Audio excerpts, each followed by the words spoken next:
失踪啊？今晚有空聚聚吗？你是怕老婆怕的信息都不敢回了吗？开机后请回复。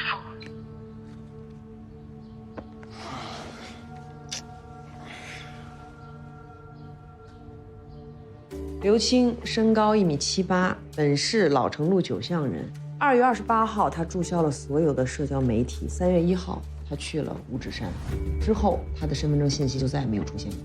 他到五指山干什么？他出发前一晚跟他父母告别的时候说，跟同学去外地做绿色食品、有机农业。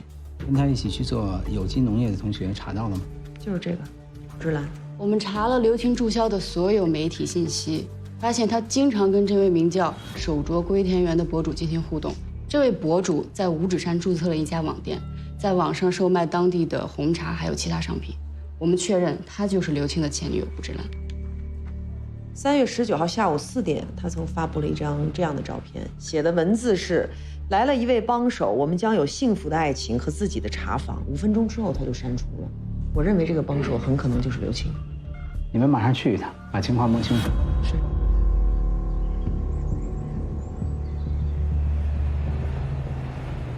师傅，您困了跟我说一声，我这有东风特饮。好，给我来一瓶。行，来，给我也拿一瓶。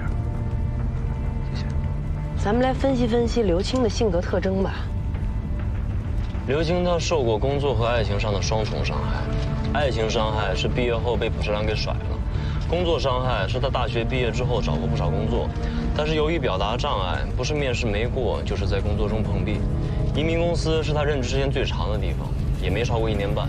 我们查过他的消费记录，他不是一个花钱大手大脚的人，平时在游戏里也很少充值，说明他是一个地狱王者。一个性格自卑、收入不高、生活简朴的人，说要带夏冰清私奔，你说这不是骑着自行车拉火车头吗？刘青一直在骗吴文超。吴文超那么聪明，为什么没有察觉啊？吴文超一直根本没有相信过刘青，他是把眼睛一闭，选择相信。准确。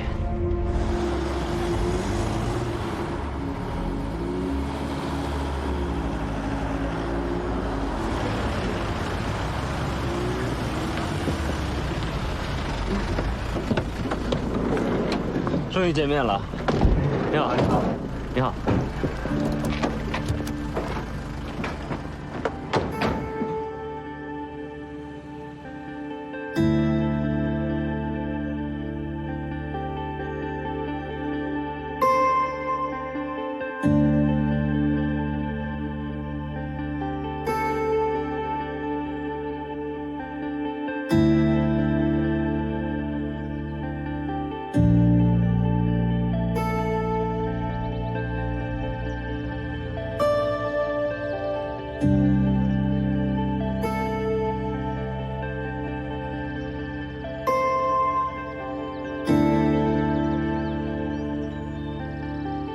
一个人看着这么美的风景，身边没有焕宇和穆达夫，好像我背着他们吃了毒食。要是1年半载能和他们有一次这样的旅行，我们这个家是不是就不会成现在这样？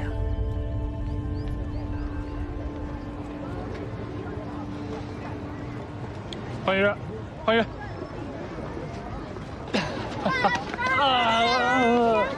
是吧？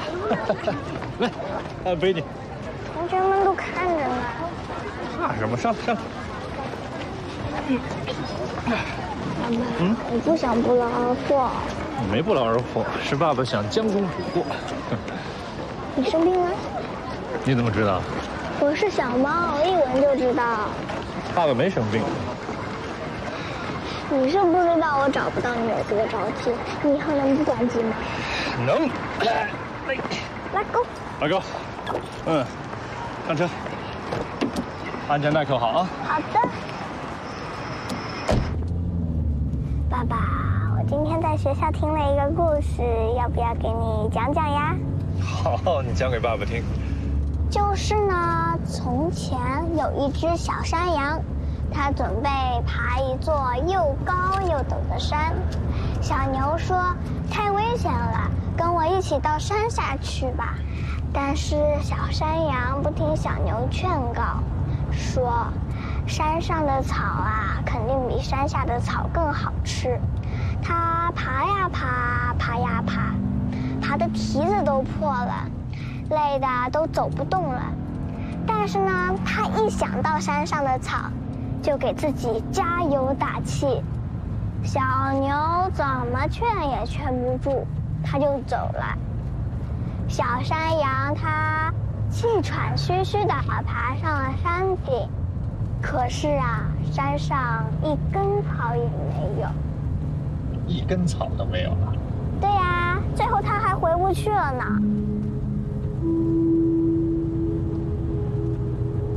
没想到一个童话竟然隐喻了婚姻。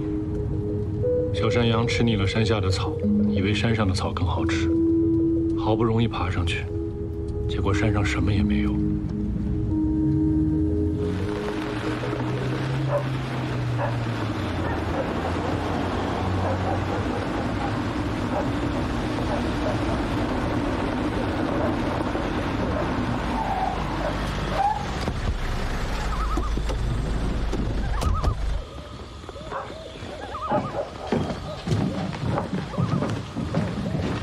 您好，你们找谁啊？你好，水满派出所的，这边是西江市公安局的。你好，我们找刘青了解点情况。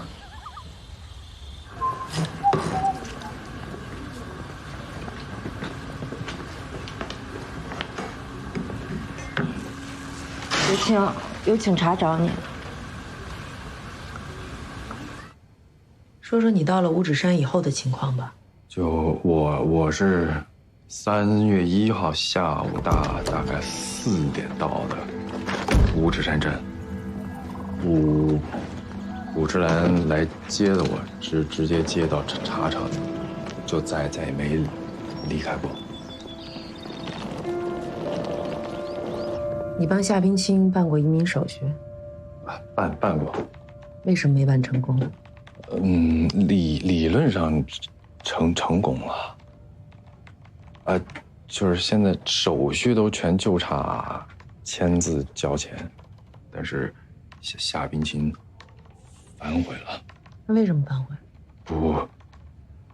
不知道。但我觉着他跟我订这合同也不是为了移民，是为了拿着这个合同去跟老板要钱。我催了他好几次，后来他急了，让我再也别烦他，所以我觉得他压根儿就没想过要离开。你跟文超说你们俩好上了，你要带他私奔。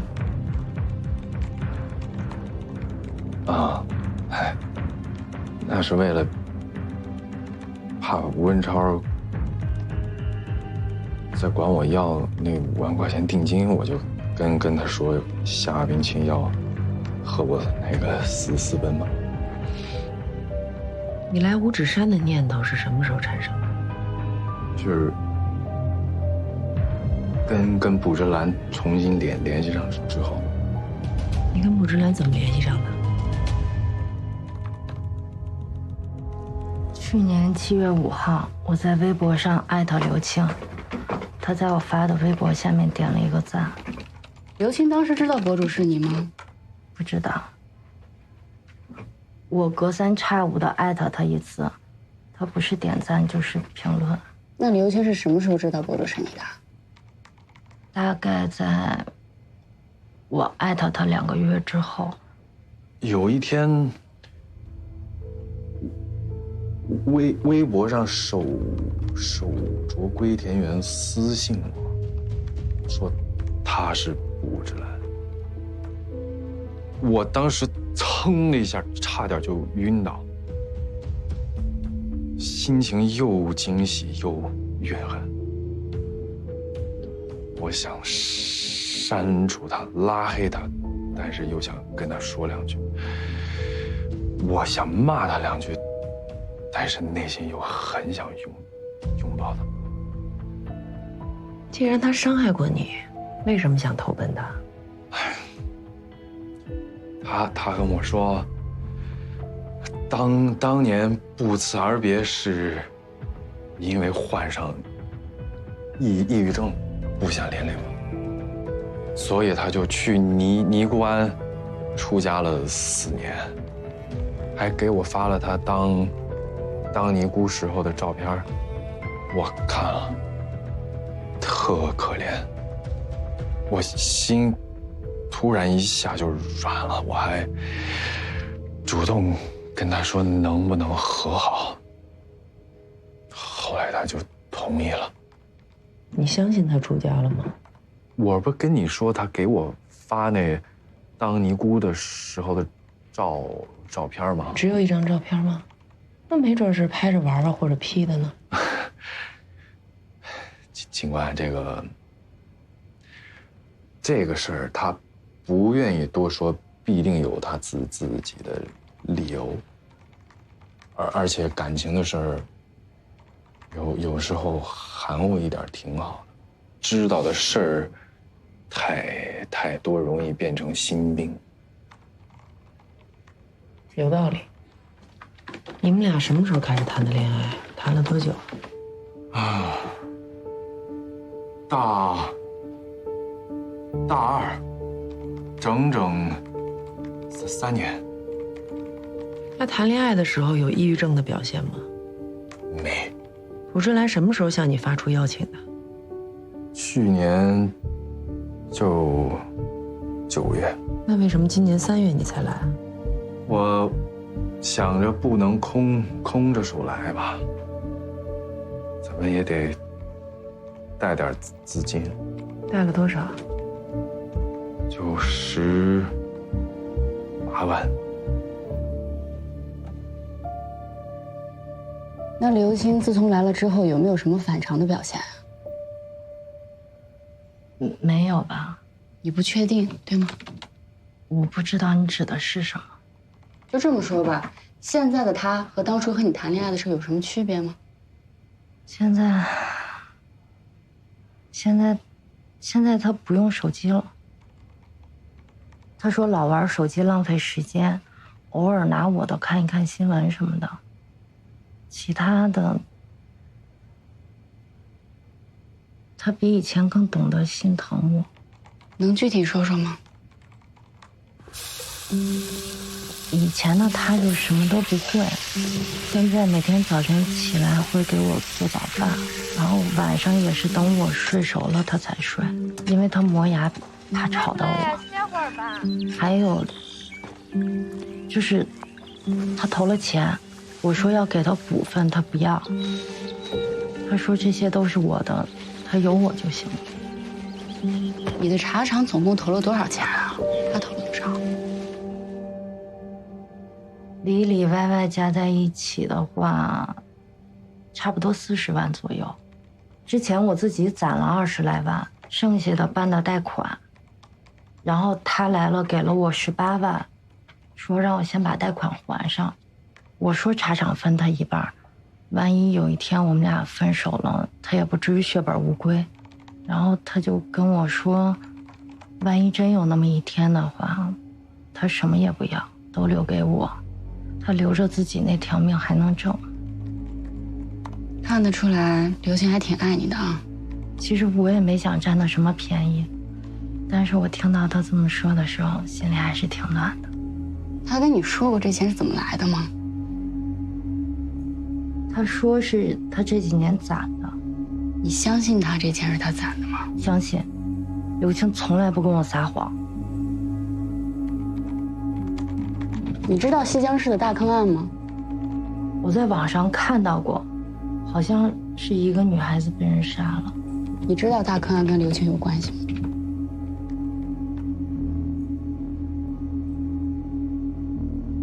不会的，你们一定是找错人了。刘青自从来了这儿就没有离开过。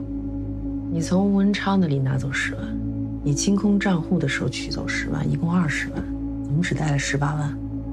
平时跟夏冰清吃饭看电影，日日常花销用了1万，另外1万就还了债了。你知道夏冰清遇害了吗？我很震惊，也很悲伤。什么时候知道的？网上刚有报道的时候。你没手机也没电脑，在哪儿上的网啊？我平时没事还是会拿补着来手机就看看新闻什么的。卜之兰3月19号4点，在网上用微博发了一张照片，5分钟之后就删除了，你知道吗？我删的。为什么？我特烦他，没事就在网上秀恩爱。他大学的时候就特别愿意把我们的照片啊什么的发到网上去了。我觉得这挺好的呀，说明他愿意公开跟你的关系。那还有人说这秀恩爱死得快了。那你们怎么分的呀？哎，毕业那天我去找他，就哪儿都找不着，打电话也打不通，就整个一个人间蒸发。那天给我感觉就是所有这一切都是幻觉，这个人就没在世界上出现过。找过他吗？找过，我去他家里找他，他妈跟我说他出家了，啊，但是就不跟我说在哪儿出家。除了爱情，你来这儿还有别的原因吗？没有。有没有想逃避什么责任？要说逃避，那就是逃避吴文超。毕竟夏冰清这事儿给办黄了，怕他管我要钱。你觉得你应该退他钱吗？这分怎么看吧。我觉得也不用，毕竟他告诉我的事我全给办了。吴文超嘴里你是个讲信用的人，为什么这次不讲信用了？不是，他给我这个任务就没办法完成。有没有想过谋害夏冰清也是完成这个任务的一种方法？警官，我可没那么残忍，我真的就是想赚点小钱。夏冰清是不是你找人杀的？哎，警官，这怎么可能呢？现在这什么年代了，我至于为了这10万块钱把自己的性命搭进去吗？那为什么注销手机账号和社交媒体？为什么想从公共视野消失？我就是想安安静静生活，不想搭理他们，就现在这样挺好的。难道不是因为怕我们找到你？我又没犯罪，我怕你们干什么呀？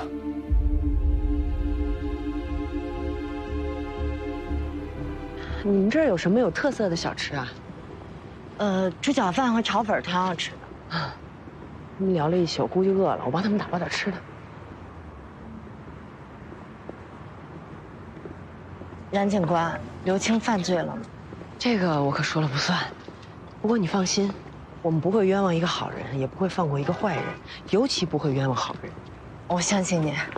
你别总您的，我叫冉东东，你叫我东东就行。你别，我还是叫您冉姐吧。再加一微信啊，好，我扫你。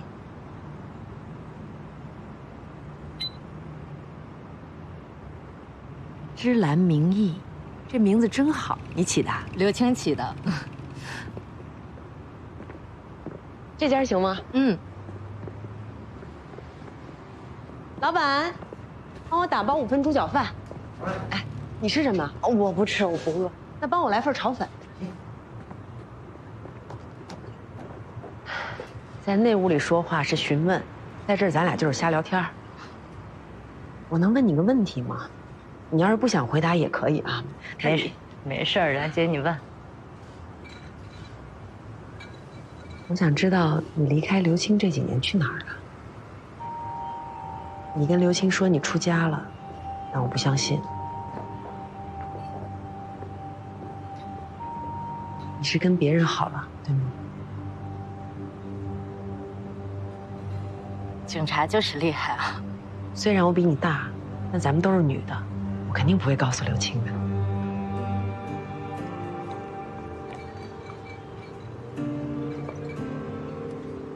那是大二那年开学不久，一个教授来到我们学校做讲座。当时他人长得帅，口才也好，我一下子就被他迷住了。有一次，我有一个单独的机会去他工作室，看到那满屋子的书和他侃侃而谈的样子，我一下子心就跟他走了。然后你们就在一起了？说来也可笑，他跟我说不能这样，因为我们是师生关系。但他隔三差五的就发信息给我，让我过去，每次我还都过去了。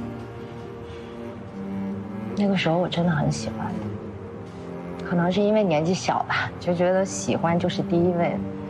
但是我每次去了之后，他都跟我说我不应该去，我勾引他犯错误。就这样折腾了几个月，我一生气找了一个代替品。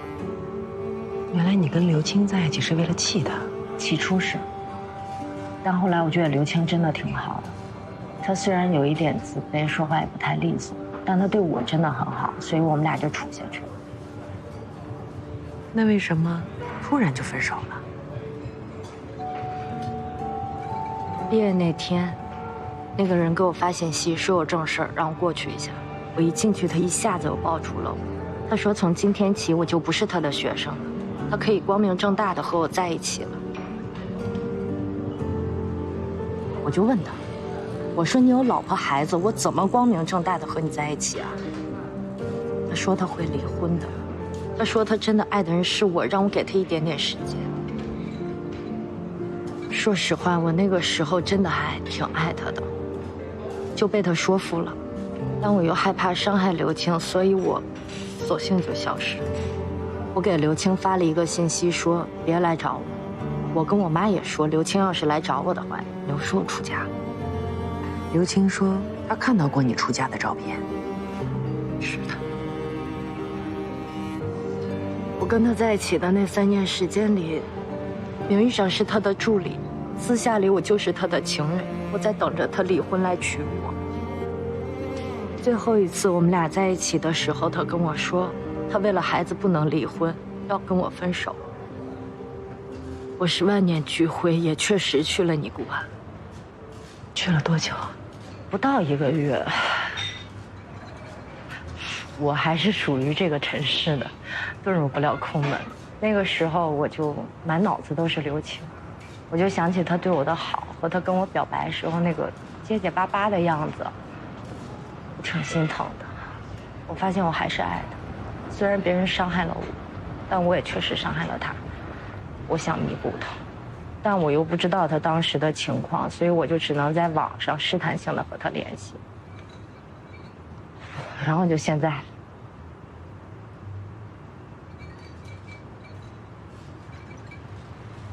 很可笑吧？不是，我不是这个意思。我是想说，人都这样，失去了之后才知道珍惜。你们的感情很扎实。不好意思，接你伤疤了。没事儿。我不说是因为我觉得这件事情都已经过去了，我也真的放下了。那，你要是放下了，我能再问你个问题吗？你刚刚说那个教授，什么讲座让你那么着迷啊？哦，人文讲座，讲的是文学名著里的出轨女人丈夫形象。他是人文院的教授，是不是姓穆，叫穆达夫？他姓杜。穆达夫也写过一篇，论文学名著里出轨女人的丈夫形象。你刚刚说那个杜教授讲的也是这篇，怎么会这么巧？你确定你没记错吗？然姐，这个人我怎么会记错呢？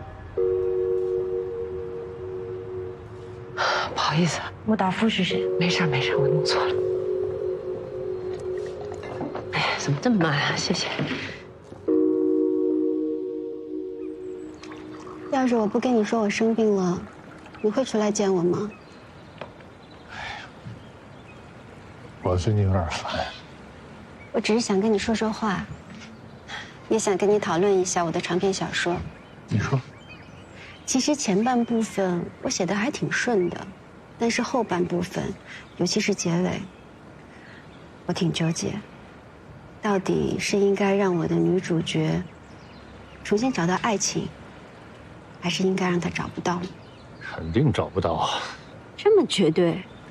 你看哪部世界名著里边的女主人公找到过真爱啊？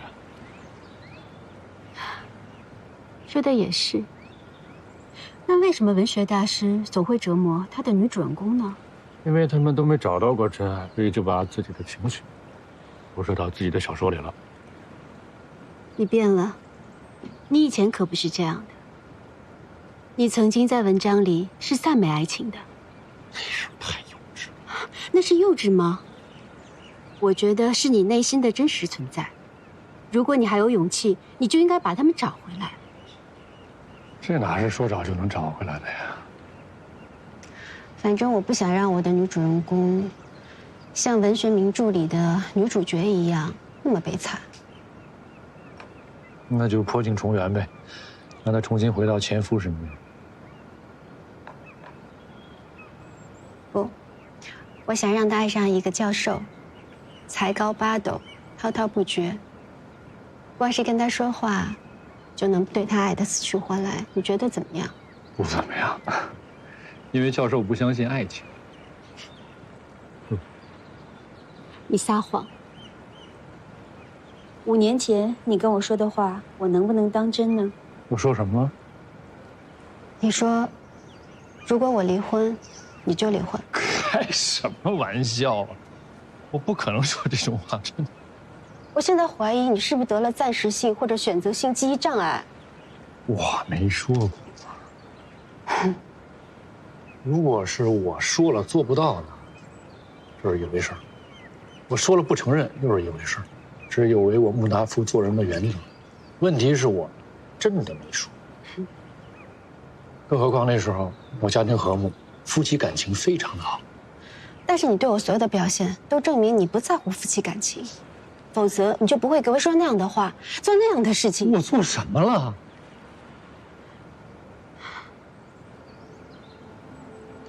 ？4年前，暂躲避讳，半夜推开门，进我房间的难道不是你吗？我虽然没有开灯，也没有说话，但听喘息声像你，闻着气味也像你，论智慧和胆量非你莫属。我们俩缠绵了1个多小时。停！玉珍啊，你那天晚上暗示我的我都明白，我想过要去的，但是我没敢去。那不是你是谁？可能你产生幻觉了吧？而且这是你小说《一夜》里面的情节吧？你是不是把虚构的东西和现实给混淆了？你小说里面背景是海边，不是暂躲。那如果我不把小说的背景放在海边，那别人就会怀疑这个故事是真的。那次海边的笔会洪安阁去了，只有他在才能证明这个故事是虚构的。那到底是不是虚构的，你应该最清楚。我不清楚，我不清楚。是你的行为在引导我，如果不是你，我不会有勇气跟洪安阁离婚的。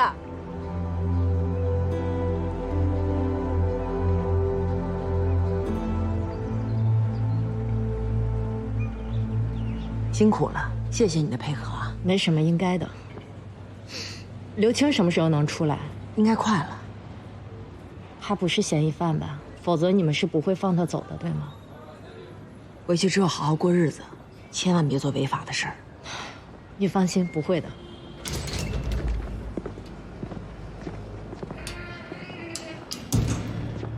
好了，那咱们就再见了。也欢迎你休假的时候来我这玩，也体验体验我们的生活。一定，走吧。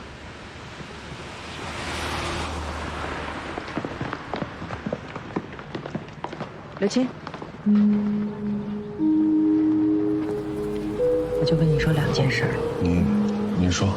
第一，人只要做过，就一定会留下痕迹。我不会冤枉一个好人，也绝不会放过任何一个坏人，尤其不放过坏人。燕儿，不是他很爱你，别做伤害他的事儿。懂。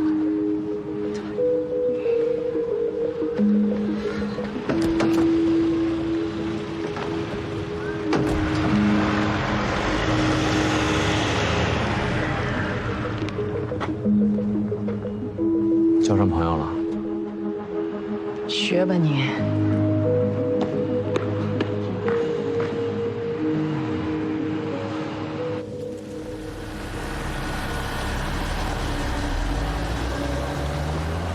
上次见面你问我，你说我们绿没绿过他们？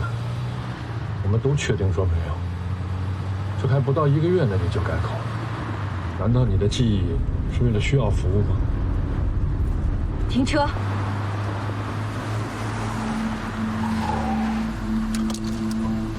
瑞珍，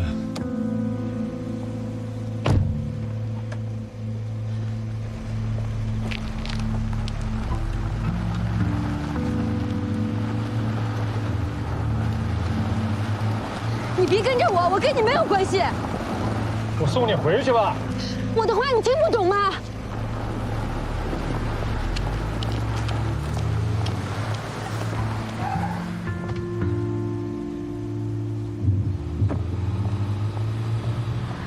刘青除了承认骗了吴文超10万块钱，其他的什么都没承认。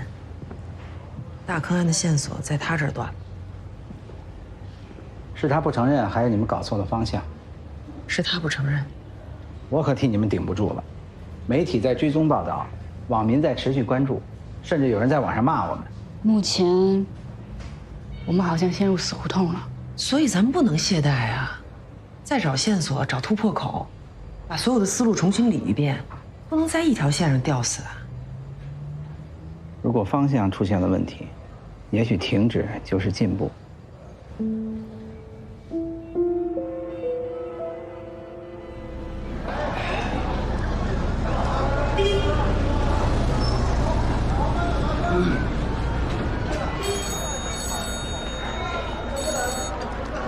喂，穆教授。叶伟。哎。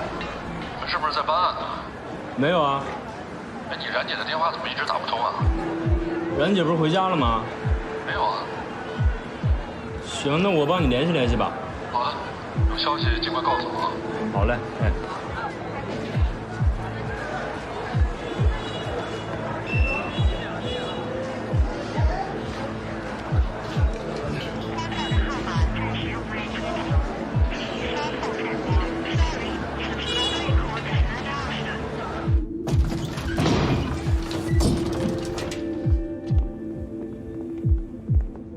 人呢？没在里边。没在啊。这儿呢。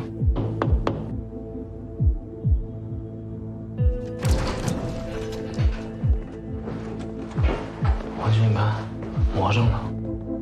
冉东东，从现在起，我命令你休息，有必要的话就去疗养。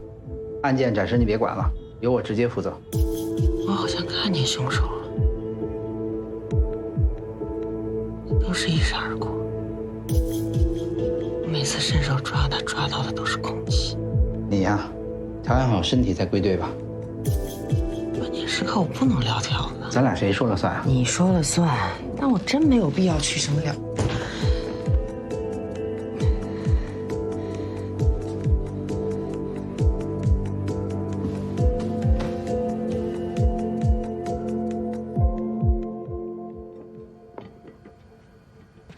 又把家当刑警队。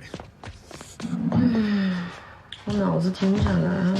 停不下来的结果就是像昨天晚上一样，你把我们都笑死了。你遇到难题的时候，别把自己关书房里冥思苦想。车跑几千公里呢，得今天保养，人也一样。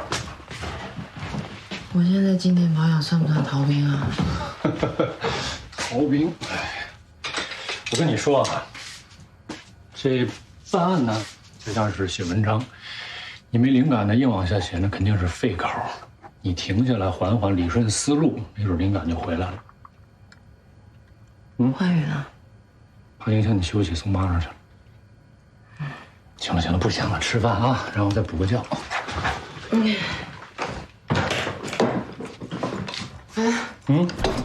要不咱俩去旅游吧？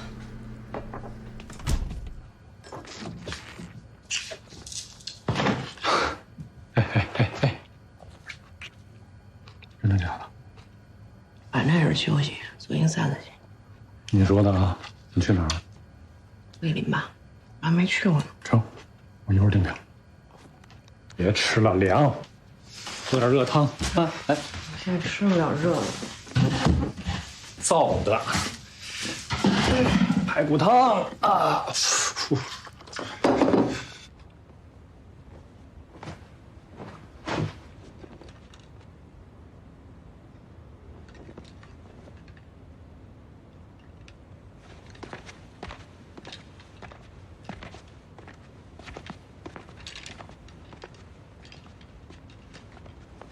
好看吗？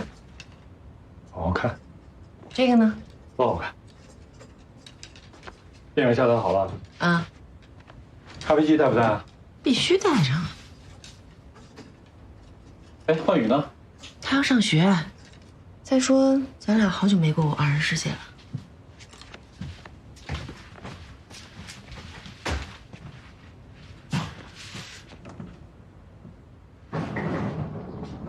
东东，出发了。东东，再不走来不及了。好了。对不起，不想去了。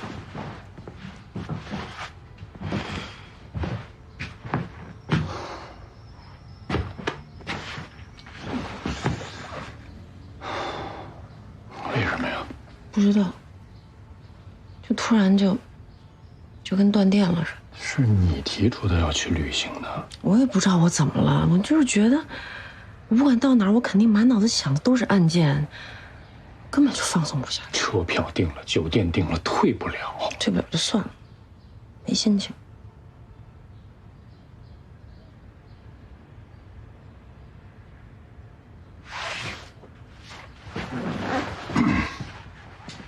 是不是哪儿不舒服？这样吧，去看医生啊。不用，就是想安静的待2天。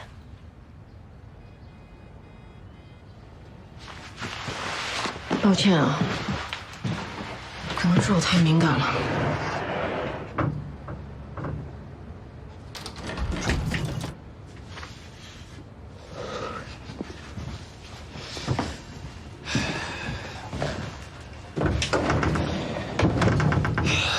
你干什么？我说出来我都觉得矫情。跟你在一起过这么多年，我还会为这些鸡毛蒜皮的小事儿生气。那恰恰说明你在乎我吧？你感觉良好，我就说了。你说吧。你是不是在应付我？我应付你什么？你根本就不想跟我去旅行，是你觉得我病了，你想缓解我的病情，你才假装高高兴兴陪我去旅行。我做了什么让你这么想？我昨晚穿裙子问你第2条，你看都没看我一眼。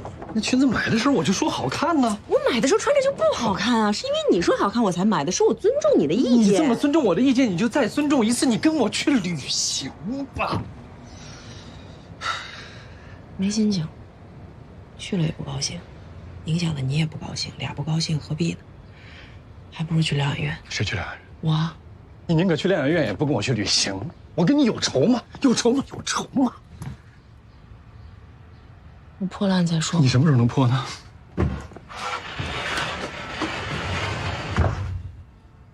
不知道。你什么表现让冉东东觉得你精神上有问题啊？闭门不出，拒绝社交，脚底下踩了玻璃碴没觉得痛。要是脚底下踩了玻璃碴没感觉，就是精神病人。那我上哪儿去找正常人？女人嘛，这总比男人敏感嘛。这样，莫医生，你给我开点药，我就象征性的吃几天，让他放心嘛。药可不能乱吃。那我怎么过他这一关啊？你放心，我跟他说清楚。南警官，进来一下。穆教授精神没问题，请放心。你最好给他开个处方，我要办案，没时间跟经理照顾他。开处方是最简单、最偷懒、最粗暴的办法。而想用处方来解决一揽子问题的人，那是最没有耐心的人。貌似在关心别人，实际上关心的只是自己，因为他不愿意为对方付出哪怕是一点点的时间和精力。你是在说我吗？我是在说你们俩，因为你们都认为对方有病。开处方可以，那先做个测试。他往后倒，你接住他。倒。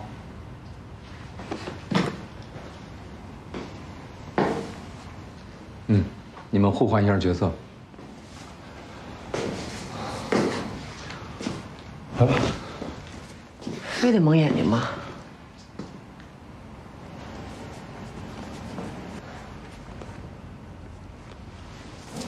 准备好了，你就可以倒。倒。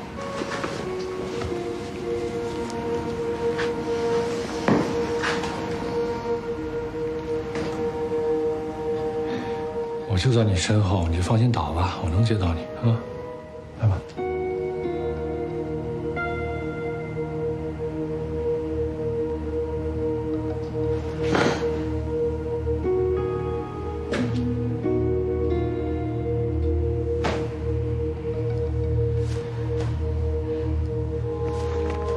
穆教授，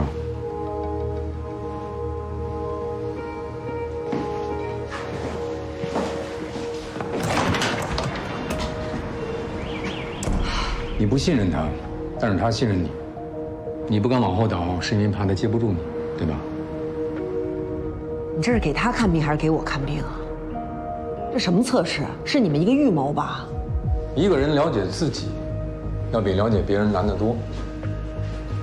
如果没有镜子，别说是自己的后背，可能连自己的脸都看不清楚。没有什么处方比信任更重要。我要是信任嫌疑人，我就永远都破不了案。那也不能够把丈夫当嫌疑人对待呀。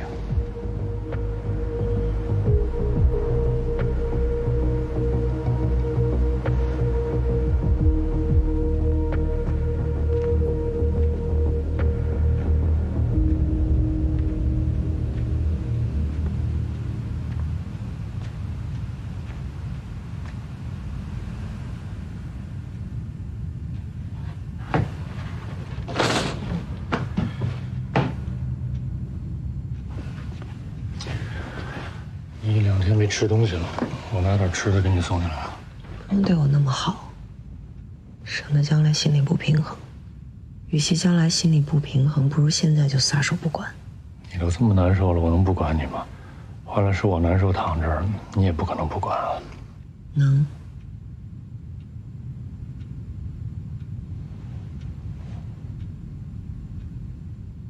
你爱我吗？我说爱你不信，我说不爱吧，又不是我真实想法。你真实的想法是什么？你是我最牵挂的人。这不是爱，却包含爱。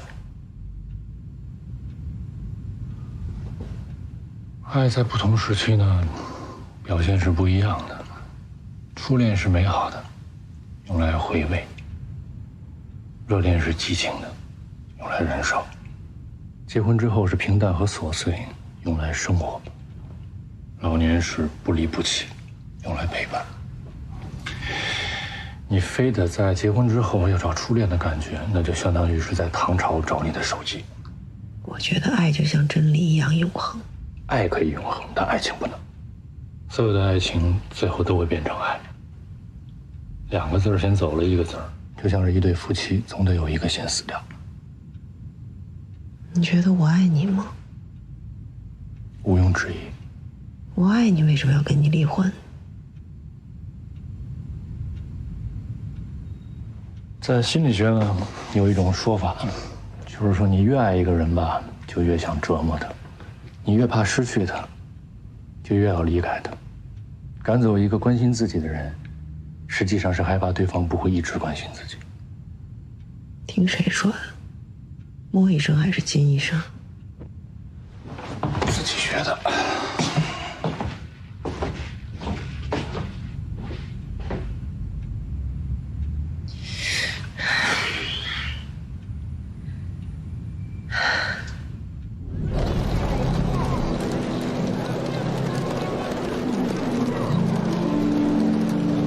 报道，我是99级刑事侦查的新生冉东东，欢迎入校。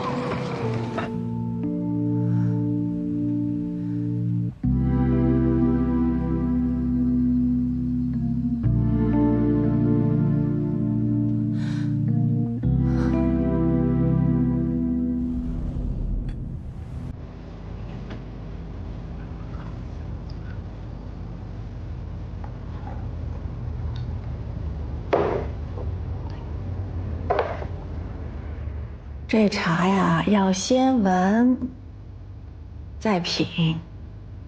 只有闲人才会这么做。那你最近忙什么呀？换呗。你好久没来过茶庄了，这次来不单纯是来喝茶的吧？我昨天梦到了一个人，这个人你也认识。谁呀？在学校的时候追过我，就是那个个儿特高，肩膀特别宽，游泳特棒那个。谁呀？就是当时跟我求过爱。你当时站在我身边，咱俩站在那个4楼那栏杆那儿，他站在下边。不是，你不会和他还有联系吧？那当然没有啊，但是突然梦到他，你说是不是在暗示我什么呀？这算什么暗示？而且那会儿你俩就没好成呀。你自己说的啊，他看着老实，其实都是花花肠子。这再说了，你怎么能因为一个梦就这么胡思乱想呢？我瞎想的。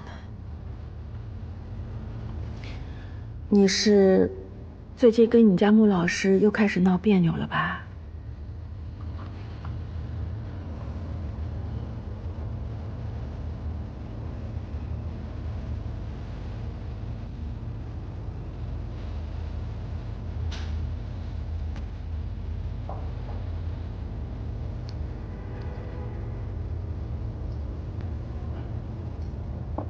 原来美好的爱情都在梦里。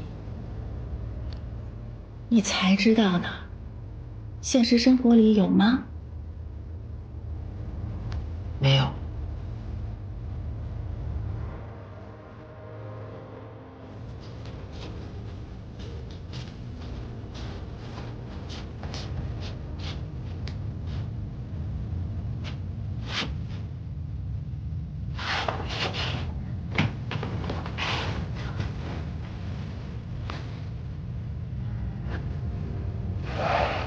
睡吧，宝贝。晚安。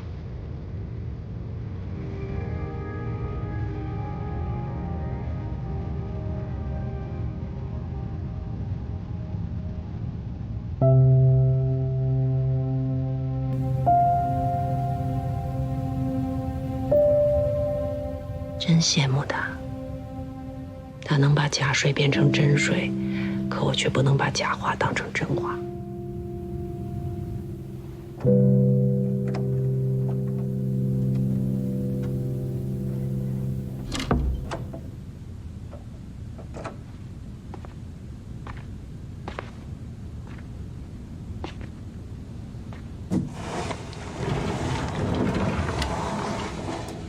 换你睡了啊。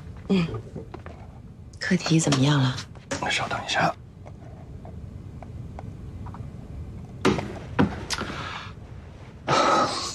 完成了。恭喜你。谢谢你这一段给我分担家务，要不不可能提前完成。你想读的话，我会很有成就感。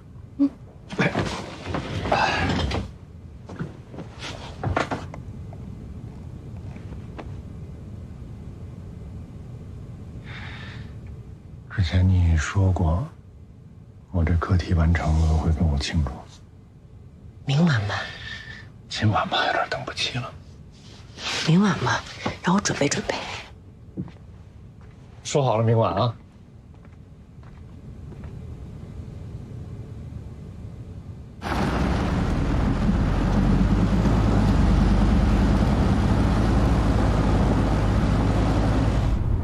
这套西装只在咱们婚礼上我穿过一次，之后没穿过。挺帅的。带我去哪儿庆祝？待会儿就知道。一定特浪漫。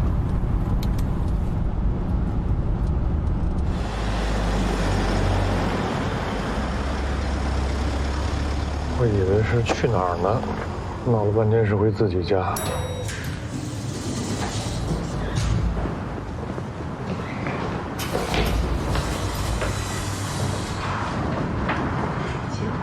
这浪漫世界吧。爸妈，爸妈，哎，你们这房子真好，你看这大洋啊！爸，你恭喜啊！哎，我瞧你这还有2间房子都空着呢，啊，这就算搬过来了。达夫搬进来了。达夫搬进来了，你这是什么话呀？这房子就是为了他写字清静买的。哦，那我这字儿送的是时候。哎，对，在这儿，对，你看啊，我这字儿，哎，是送的是时候，是不是？是雅兰香，对，好寓意，谢谢爸，谢谢爸。哎，你收好了啊，老穆啊，哎，你算算啊，咱们2家大概有2年都没在一块吃顿饭了。哎呦，还真是，是吧？咱今儿就这儿了啊，咱们俩好好喝2杯。我还真带着酒呢，好好陪陪您。真的，什么都没准备呢，要不订个饭店外边吃吧？我叫外卖了。哎，还是家里头吃的舒服。哎，你别那忙活了，你过来，来，咱们2家一起照张相，来留个纪念。过来，好，这好。来，我要在中间。来，挨着老爷，这边挨着爷爷。来。哎，把头发弄好。哎，这都坐这儿了，谁给拍照？哎，别，您是长辈，我来。你是晚辈啊？您岁数比我大。我来吧，我来吧。不行，今天你是主角。没事，轮着来，大家都在里面了嘛。也行。来。哎，好嘞，来好了啊。哎，好了。1、2、3，笑。茄子。大夫，来拍。来啊，来。哎，保持表情啊！来，再来一次。哎，挡镜头了，手挡镜头。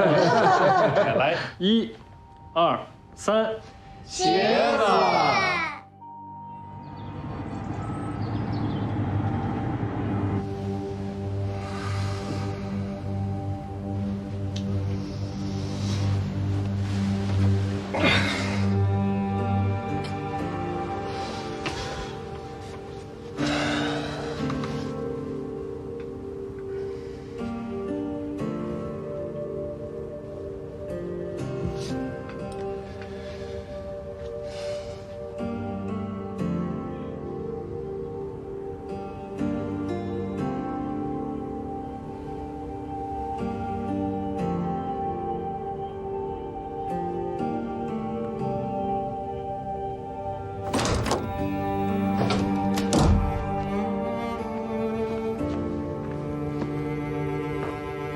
昨天在哪儿睡的？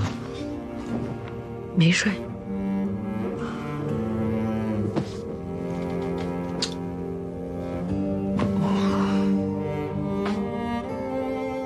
我给你发的照片你看了吧？看了。看明白了吗？明白。没你了呗。真聪明。当初爱上你不是没点道理。昨天只有你知道我为什么一直抢酒喝。从你进门开始，你就明白了我的用意。你是祝贺我乔迁之喜，把大家都找来，让我暖房，怕我一个人住进来凄凉。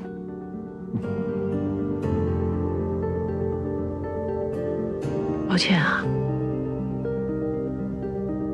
我休假这段时间，我想改变我的想法，但是我做不到。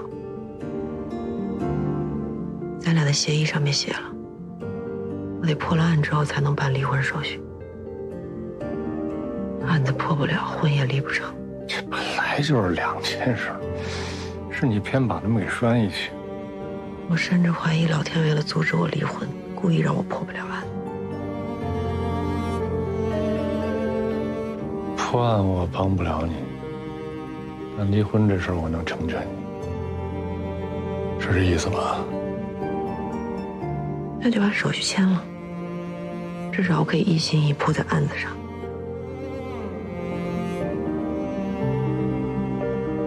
那就离。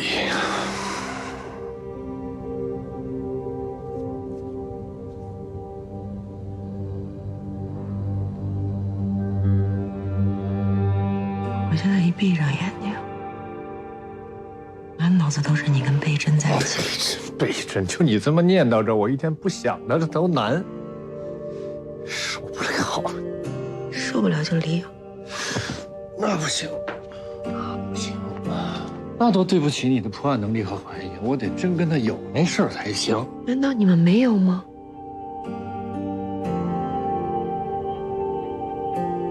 有，马上就有，等着。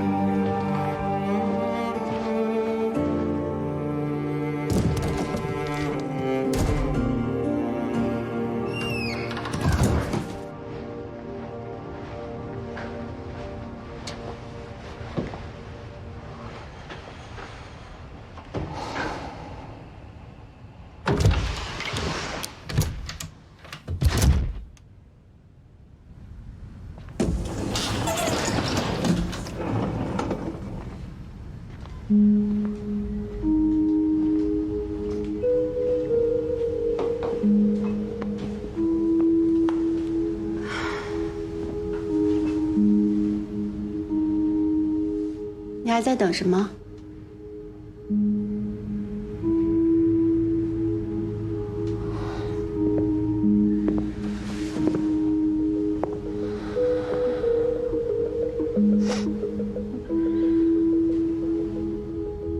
我没法给你婚姻，我跟你要婚姻了吗？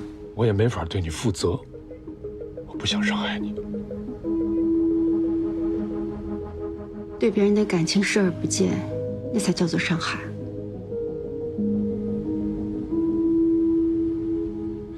贝珍，你有没有想过，一旦我们的关系更进一步，责任就会自动生成。那时候如果结果不如我们想的好，恐怕连我们的友谊都保不住了。既然你这么喜欢友谊，为什么还要轻手轻脚地走进来？贝珍是无辜的，我不能为了自己的心理平衡而去伤害她，更不该想着用她来舒缓我对冉东东的愤怒。对不起。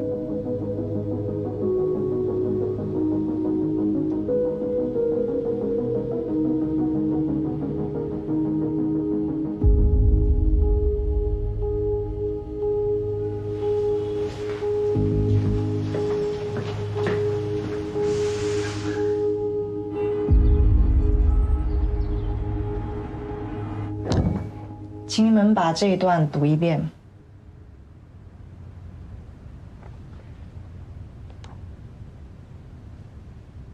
我自愿与穆大夫离婚，双方遵守协议抚养女儿。我自愿与冉东东离婚，双方遵守协议抚养女儿。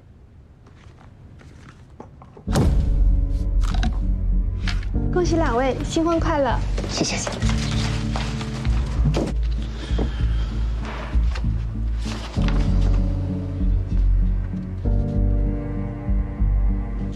我是我媳妇儿。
为什么不坚持啊？坚持什么？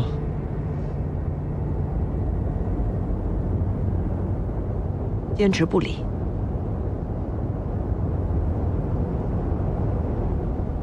不是你要离的吗？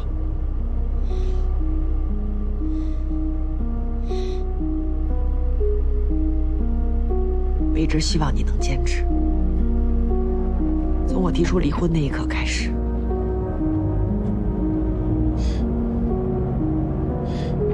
拿离婚当儿戏啊？拿离婚来试探我呀？我一直希望你不要在协议上签字，可你不仅签了，还给我来一非笔，好像很潇洒，好像你终于解脱了。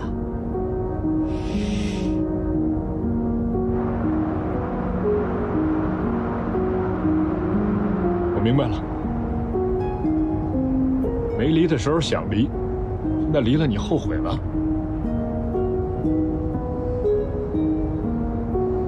不是后悔，是对你失望。别人离婚至少经历几番，你连一番都没有，好像生怕一折腾，就像买股票被套牢了似的。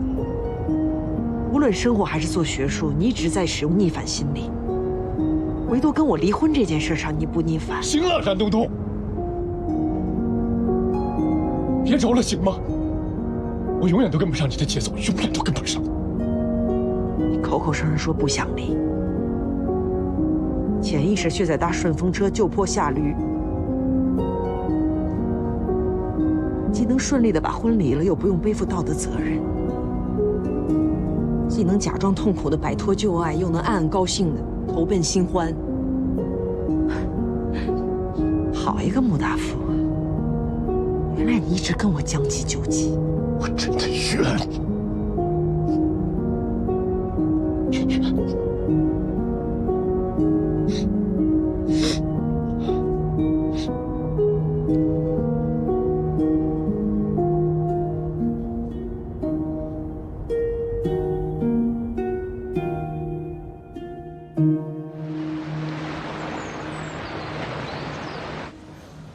您好，两位是吗？里面请。谢谢。这是菜单。哦。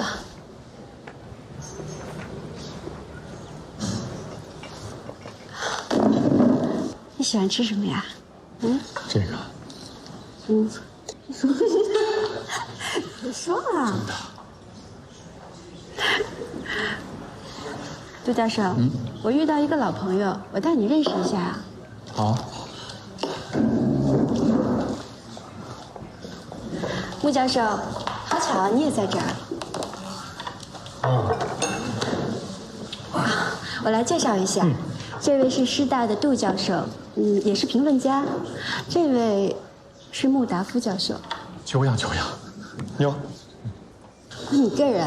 吃个简餐，方便聊几句吗？坐。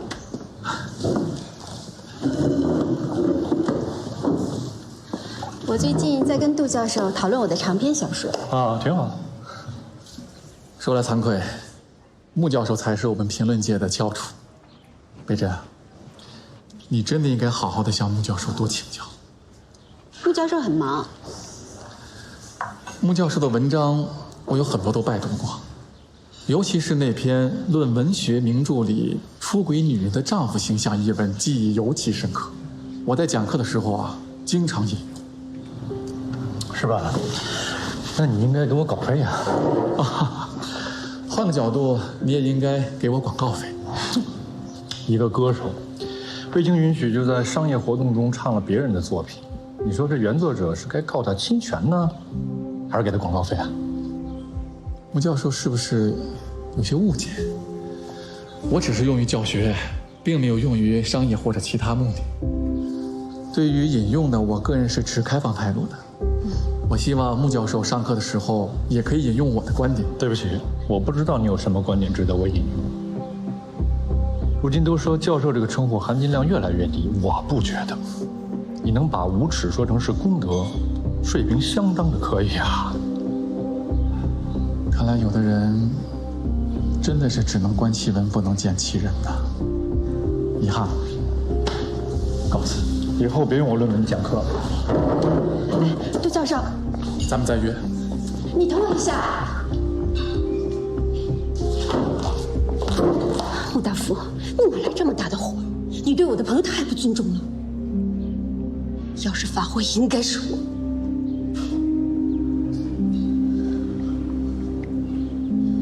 我需要你的一个道歉。对不起。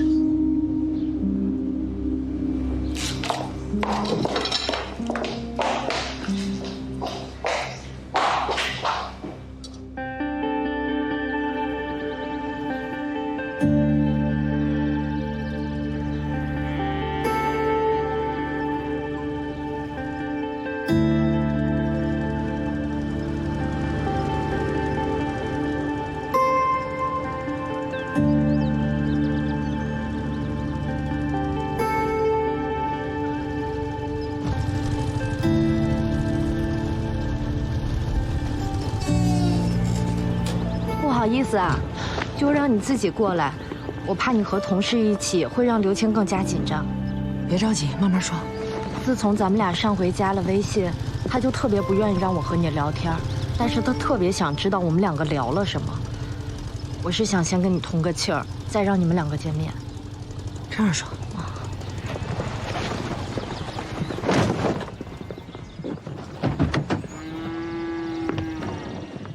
说吧，什么事儿这么急着叫我来？自从你们走了之后，他就变了一个人。你们来之前，他在这儿吃得好、睡得好，过得特别安逸。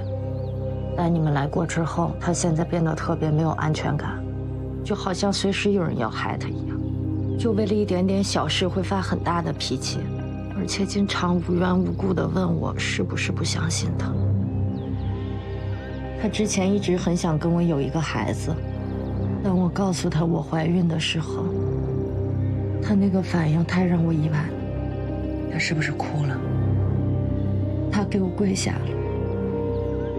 我从来没见过一个男人哭得那么伤心过。这就对了。他觉得自己有罪，孩子是无辜的。如果他有罪，这块石头已经压得他喘不上来气了。我觉得他一定还有事儿没告诉你们，也越来越觉得他来这儿投奔我，像是逃避什么。但我真的不相信，我不想相信，我也不敢相信他会为了10万块钱杀人。如果真的是那样的话，那就太可怕了。我该怎么办？如果刘青是凶手，谁也帮不了他。如果他不是，还能为缉拿真凶提供线索，那他就是立功表现。现在只有你能让他把隐瞒的事情都说出来。这样，一会儿你见到他，别说我是来办案，就说我来休假，想体验一下你们的田园生活。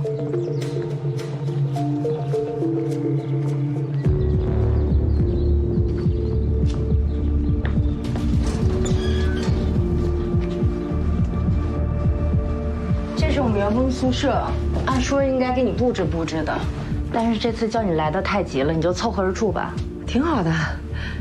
那你先休息一下，一会儿吃饭叫你。好。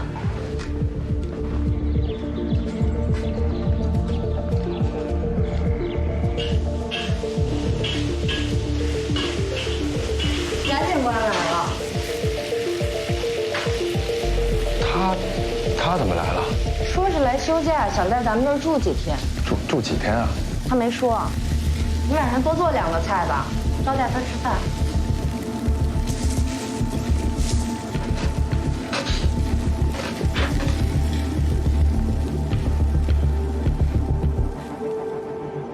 我们这儿啊，芭蕉叶就是桌布，今儿吃的罗非鱼、五角猪，喝的酿酒都是我们五指山的。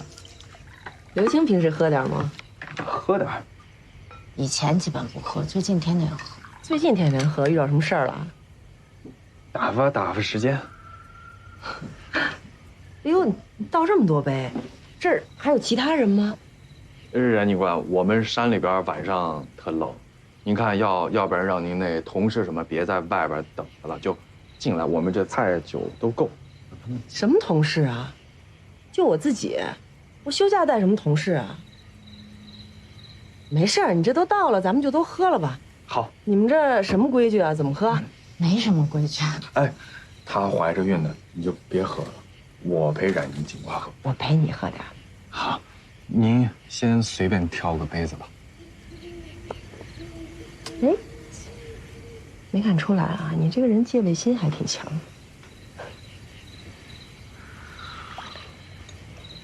哎呦，一般入口特别顺、特别绵的酒，后面肯定埋着雷呢。哦，确实有后劲，是吧？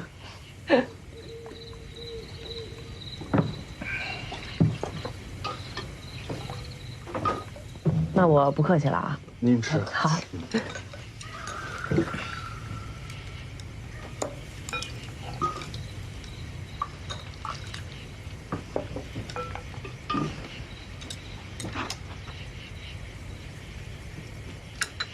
刘青，我是到你这儿来休假，拿你当朋友，想问什么你就问，想聊什么你就聊，你别见我那么紧张，好像多不欢迎我似的。没有，我特欢迎。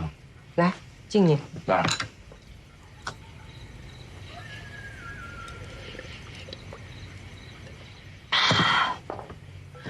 哎呦，太好了，好久没这么放松过了。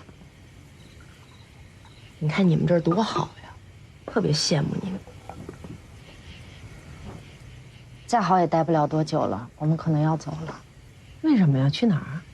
没有，这都八字没一撇呢，还没定。其实只要一个人心里干净，做事坦荡，和心爱的人在一起，在哪儿都是世外桃源。你说他要是心里有鬼，天天防着有人找上门来，他到哪儿他都过不好。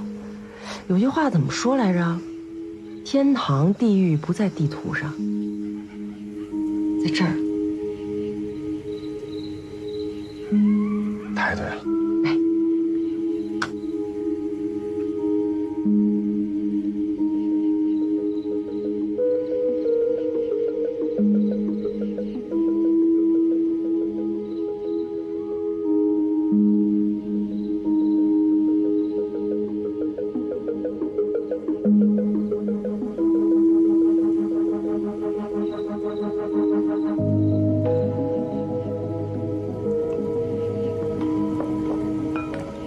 冉警官，大坑案破了吗？快了。凶手抓着了。哎，刘青，我问你啊，你这快要当爸爸了，现在什么心情啊？高兴呗。那肯定的呀。你瞎说。我告诉他那天，他那哪是高兴啊，你那是崩溃。哎呦，怎么崩溃了？说我听听。没有，我那天就是酒喝的有点多，那叫喜极而泣。哎，冉警官，你们当警察的会有崩溃的时候吗？刘星，我告诉你啊，甭管这人是干什么的，只要他心里有事儿，还得一直扛着，早晚得崩溃。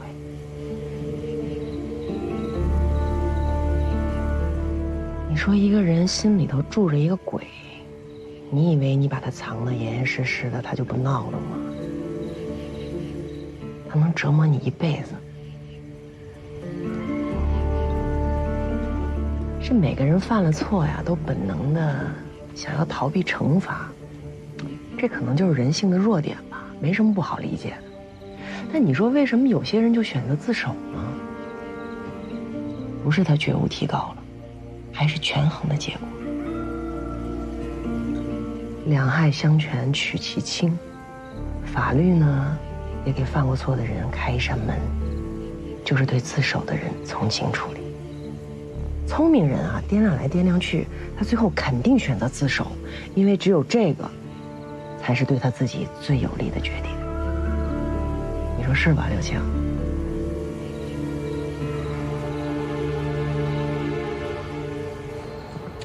好希望你说的话他都能听进去。他一定听进去了，他没喝多，等一下估计会找你聊。那我应该跟他聊什么呀？他眼神都不对。一定说你最想说的，许最好的愿望，做最坏的准备，但是千万注意别激怒他，安全第一。把我设置成你手机的快捷键，我肯定不睡，随时过去。去吧，他等着你。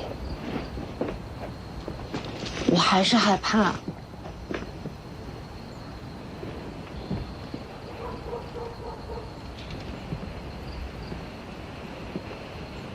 你相信他现在还爱你吗？你们的孩子就是你的守护神，最可靠的武器就是爱。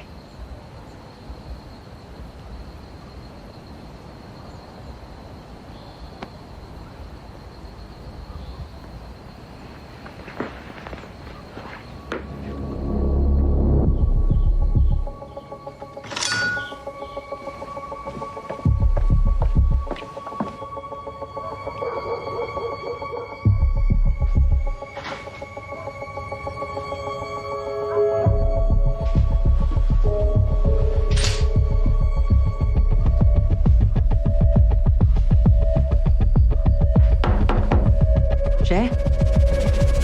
不能是我。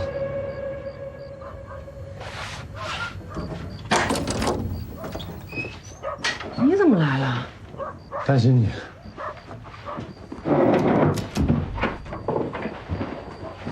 担心我？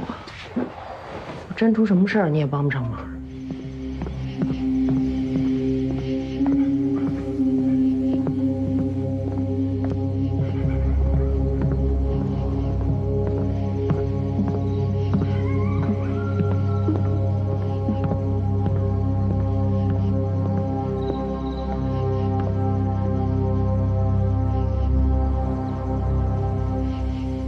刘晴，我想跟你谈谈。喂，是你叫来了吧？为什么呀？是我对你不好吗？是我不爱你吗？不是，那是你不爱我吗？也不是，那是为什么呀？你是巴不得看我去坐牢是吗？啊？你承认你和大坑案有关系？我没有。我不认识夏冰清，但我也不想夏冰清的死和你有关系。我没杀人。我把冉警官找过来，不是在背叛你，我是怕咱们俩的孩子遭报应。报应？你想没想过，我要是出什么事，你和孩子怎么办？你想过吗？刘青，人都会犯错误的。我没杀人。你要没杀人的话，你去找冉警官说清楚，他是不会冤枉你的。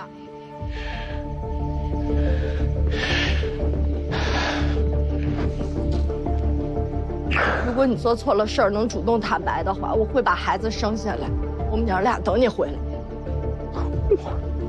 干嘛呀？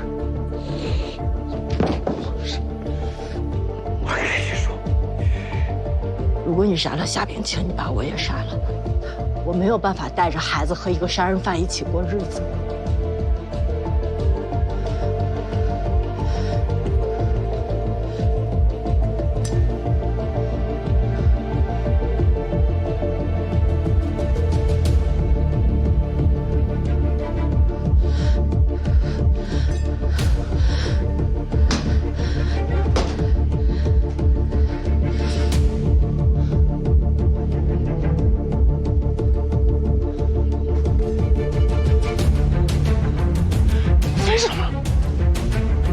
为什么要逼我呀？啊！